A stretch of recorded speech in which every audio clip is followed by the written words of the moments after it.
नीट paper फुटी प्रकरणी RCC क्लासेसचा संचालक शिवराज मोटेगावकर याला जे ते काल CBIनं अटक केली आणि त्यानंतर जे आहे ते राज्यभरात संतापाची लाट आपल्याला पाहायला मिळते। काल जे आहे ते छत्रपती संभाजीनगरच्या RCC क्लासेस समोर जे आहे ते MIMच्या वतीनं आंदोलन करण्यात आलं होतं।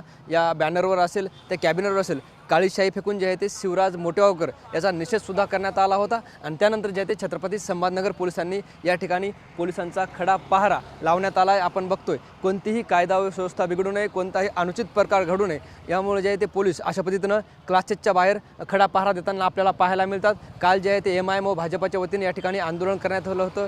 राज्यातील इतर शहरात सुद्धा शिवराज मोटेगावकर याच्या क्लासेस समोर आंदोलन करण्यात आलं होतं आणि छत्रपती संभाजीनगरच्या कोकणवाडी परिसरातील हेच ते क्लासेस आहे जे कालपासून या ठिकाणी बंद असल्याचं चित्र आपल्याला पाहायला मिळतं। नालंदा कॅम्पस असं नाव याला देण्यात आलं होतं। मात्र शिवराज मोटेगावकर याला CBIनं अटक केल्यानंतर शिवराज मोटेगावकर आणि त्याच्या क्लासेसच्या विरोधात नागरिकांमध्ये संतापाची लाट पाहायला मिळते आणि यानंतर जे आहे ते कोणताही अनुचित प्रकार घडू नये म्हणून जे आहे ते छत्रपती संभाजीनगर पोलिसाच्या वतीनं असा पोलीस बंदोबस्त या ठिकाणी लावल्याचं आपल्याला पाहायला मिळतं। कॅमेरा पर्सन अमित आडेसह ज्ञानेश्वर लोंढे, TV9 मराठी, छत्रपती संभाजीनगर।